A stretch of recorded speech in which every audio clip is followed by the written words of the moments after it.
My fiancée said she needed space. Her daughter made it clear she didn't want me around. So I left, disappeared completely. Now, suddenly, they're asking me to return. But I've already built a new life without them. Hey, Reddit, I'm Plus. And I never thought I'd be one of those people posting their life stories online. But here I am, sitting with a cup of coffee, still trying to wrap my head around how it all fell apart, how I vanished, and how they're now trying to pretend it never did. Let's rewind about a year and a half. I'm a 36-year-old guy. Back then, I was engaged to Rachel, who was 39 at the time. We'd been in a relationship for 3 years. Rachel had a teenage daughter from her previous marriage, Chloe, 17. When we first got together, everything seemed right. Rachel was warm, witty, and steady. Chloe, well, she was distant from the start, but I chalked it up to normal teenage behavior. What I didn't realize then, Chloe never actually welcomed me. From day one, she only tolerated me when Rachel was in the room. The moment we were alone, her whole demeanor changed. Snide remarks, icy stares. I even caught her once deleting my texts from Rachel's phone, but I brushed it off, told myself she was just struggling to adapt. Rachel always reassured me. She just needs time. I believed her. But time didn't fix anything. It only deepened the divide. By our second year of engagement, Chloe's attitude had turned from cold to combative. One night, she straight up told me, "You're not my dad. You never will be. We were perfectly fine before you showed up." Still, I stayed, because I loved Rachel. I stood by her when she lost her job. I helped Chloe with college applications. I even offered to pay for her first semester tuition. I did everything I could to show I was committed, not just to Rachel, but to being a part of their family. Then came the night that flipped everything. It was early spring. Rachel sat me down. No warning, no argument, just a glass of wine in her hand and an empty look in her eyes. She said, "I need space." Just like that. No explanation, no build-up. She told me she felt smothered, that she needed time to rediscover who she was, that Chloe wasn't comfortable with me in the house, and that maybe some distance would help. I asked her point blank, "Is there someone else?" She insisted there wasn't, said it wasn't about another man. It was about finding clarity. But deep down, I already knew. So I honored her request. I packed up and left. No dramatic scene. No yelling. Just quiet acceptance. But I didn't just move out. I vanished. I shut down all my social media accounts. Changed my phone number. Took a transfer with my company and relocated to a different city. New apartment. New job. New start. Gone. Exactly what they said they needed. Now fast forward 18 months. Life's good now. I've been dating someone named Jenna for about 6 months. No chaos, no games. Just two adults who genuinely enjoy being around each other and actually know how to communicate. Then last month, I received an email from Rachel. Subject line, "Can we talk?" I hovered over the delete button, but something held me back. I opened it. It was short. "I know I hurt you. A lot's happened. Chloe wants to apologize too. Can we meet?" I didn't respond. A week later, another email came. This one had a desperate tone. "I made a mistake. I listened to Chloe when I shouldn't have. She admitted to pushing you out. She was afraid of change and manipulated me. I see that now. I was wrong." Still, I stayed silent. Then, a call came in from a number I didn't recognize. I let it go to voicemail. It was Chloe. Yes, the same girl who once looked me in the eye and said I was nothing. Now, she was sobbing into the phone, telling me she missed me, that I was the closest thing she'd ever had to a real father, that she ruined it all out of fear, that her biological father had disappeared from her life again, and now she understood what she had lost. I won't lie, hearing her voice like that hit me hard. It stirred something, but I still didn't call back. And then came the final blow. 2 weeks ago, I bumped into one of Rachel's old friends at Tech Expo. Total coincidence. She recognized me, and we made some small talk.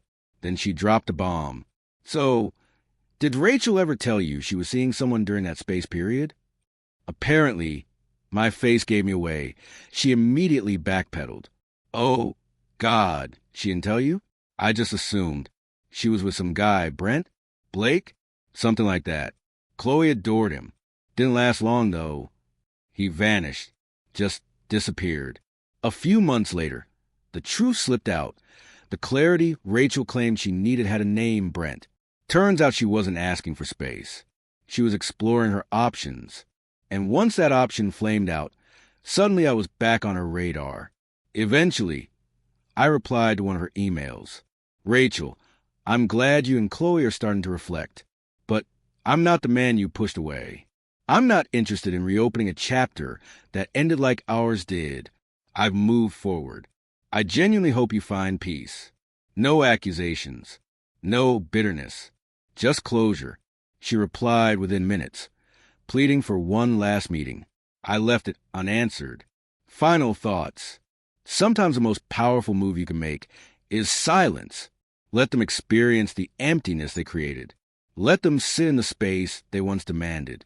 I gave them exactly what they said they wanted, and now they're pounding on a door that no longer opens. After I sent that last email telling Rachel I'd moved on, I figured that was the end of it. But it wasn't. 2 days later, a message popped up from an unknown number. Normally, I don't even open those.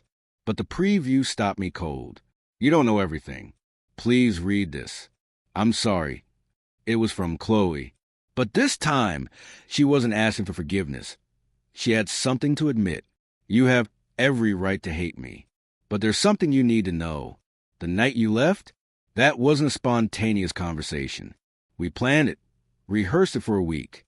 I helped Mom practice what to say. She was already seeing someone. His name was Brent. I didn't want you interfering.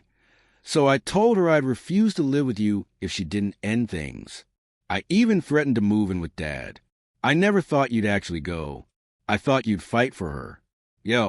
Beg. But when you just packed your things and left without a word, it terrified me. That's when I realized I might have destroyed the only stable thing I ever had. I read it 5 times. The pain didn't come from the betrayal. It came from how calculated it all was.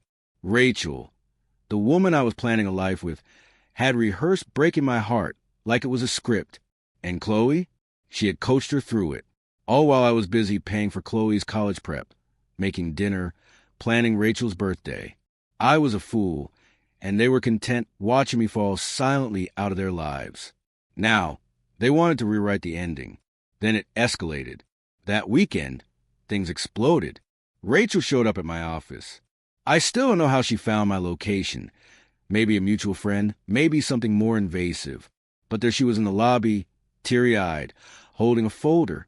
I immediately asked security to escort her out. I wasn't going to let myself get ambushed. But my curiosity got the better of me. Later, I checked the contents of that folder. It wasn't just old photos or handwritten apologies. It was the prenup, the one we had discussed a month before she asked for space. We were planning to finalize it before setting a wedding date. But tucked inside was something she clearly didn't mean to show me. An email exchange with her attorney. Printed out. Left in the folder by mistake. The emails included lines like, "We need to eliminate the clause about assets gained during the engagement. If he leaves, does that forfeit his legal claim to the condo? If I ask for space, would that count as abandonment under cohabitation laws?" It hit me like a freight train. That whole, I need to find myself speech, it wasn't about rediscovery. It was strategy, financial positioning. If I had fought, lashed out, or clung to her, she'd have a case. But I didn't. I walked away. Quietly. Cleanly. And now that Brent had left her, Chloe's biological dad had ghosted again, and the financial play had failed, she wanted me back. But this wasn't remorse. It was regret. Not regret for what she did, but for what I didn't do. I didn't explode. I didn't give her the mess she needed to squeeze more from me. I didn't fall into the trap. Maybe, just maybe, she regretted that I became the one who walked away untouched. One final message. I texted her one last time. "You staged my heartbreak with your daughter. You turned my exit into a chess strategy. You wanted a battle, tears, chaos. Instead, I vanished, And now you're haunted by silence. Stay there. Then I blocked her number for good. That night, I sat down with Jenna, my current partner, and told her everything, every ugly detail. She didn't flinch, didn't doubt me. She just said, "Thank you for surviving that. Let's never let that energy back in."